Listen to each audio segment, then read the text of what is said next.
விஷயமா வந்திருக்கீங்கன்னு? என் மகன் நல்லா படித்து நல்ல மார்க் வாங்கியிருக்காயா. ஆனால் அவனுக்கு காலேஜில் இடம் இல்லைன்னு சொல்லிட்டாங்க ஐயா. என்ன மார்க் வாங்கியிருக்கிறான் பையன்? எல்லா பாடத்துலையும் 60% மேலே வாங்கியிருக்காயா. நல்ல மார்க் தான் வாங்கியிருக்கிறான். தம்பி, காலேஜ் பிரின்சிபலுக்கும் கல்வி அமைச்சருக்கும் ஒரு ஃபோன் போட்டு நான் வர சொன்னேன்னு சொல்லு.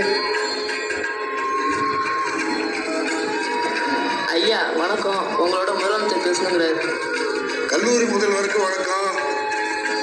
சரி, நீங்கள் இப்போ நேரம் இருந்தால் கொஞ்சம் வர முடியுமா?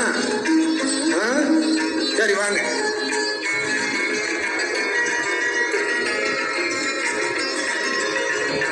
வாங்க உட்காருங்க.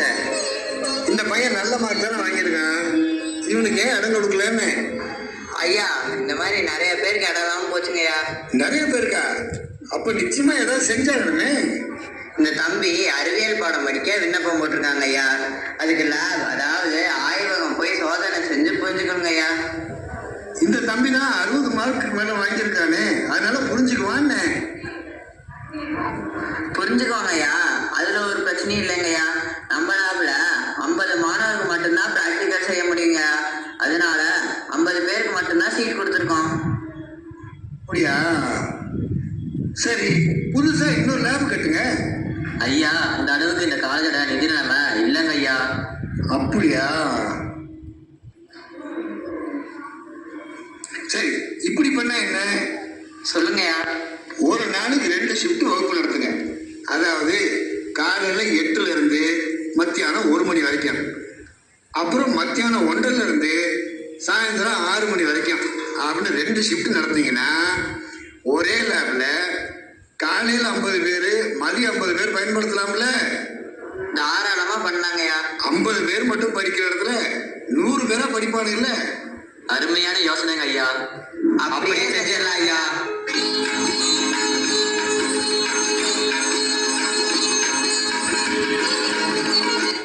ஐயா, ரொம்ப நன்றிங்க ஐயா. இந்த உதவி நான் இன்னைக்கும் மறக்கவே மாட்டேயா. அதனால பரவாயில்லைங்க, போயிட்டு வாங்க. நல்லா போயிட்டா. அப்பாடா, ஒரு வழியா இந்த காலேஜ் பிரச்சனை முடிஞ்சது. பின்னால வேணா நிறைய காலேஜ் ஆரம்பிச்சுக்கலாம். ஐயா, நம்ம ஆட்சியில கல்விக்கு அதிக முக்கியத்துவம் கொடுக்கணும். ஆமாங்க ஐயா, பயிற்சி பெற்ற ஆசிரியர் கிடைக்கிறது தான் ஐயா ரொம்ப கஷ்டமா இருக்குதுங்க ஐயா.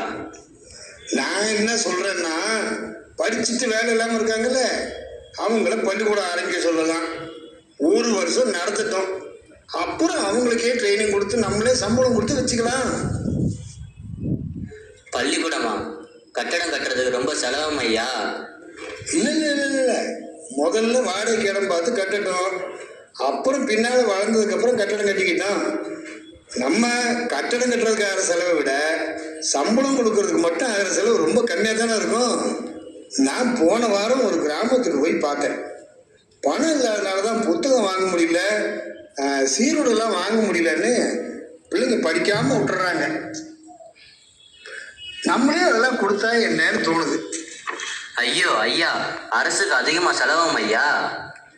செலவை பற்றிலாம் பார்க்கக்கூடாது, அந்த செலவுக்கு எப்படி பணம் தேடுறதுன்னு தான் பார்க்கணும். அதுக்குன்னு திட்டத்தெல்லாம் நிறுத்தக்கூடாது. சரிங்க ஐயா. என் மனசில் இலவசமாக பாட புத்தகம், சீருடை எல்லாம் கொடுக்கணும். அப்போ தான் இந்தியாவிலேயே அதிகம் படித்தவங்க நம்ம ஊரில் இருப்பாங்கன்னு தெளிவாக சிந்திச்சு இந்த நாட்டை முன்னேற்றுவாங்கன்னு. அது மட்டும் இல்லை, நான் நேருக்கிட்ட பேசிட்டு இன்னொரு பெரிய திட்டமும் வச்சுருக்கிறேன். வீட்டில் சாப்பிடவே வழி இல்லாத பிள்ளைங்கள்லாம் பள்ளிக்கூடத்துக்கு சாப்பிட்றதுக்குன்னாவது வருவாங்கல்ல, அப்படி ஒரு பெரிய திட்டம் வச்சுருக்கிறேன், பார்க்கலாம்.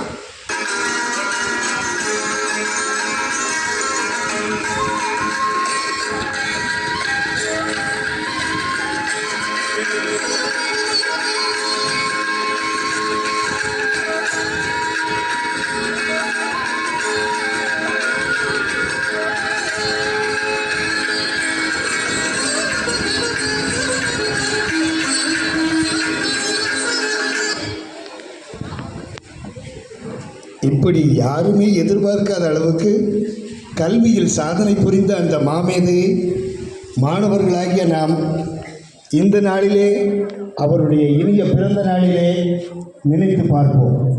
நன்றியுடன் நினைத்து பார்ப்போம். நன்றி, வணக்கம்.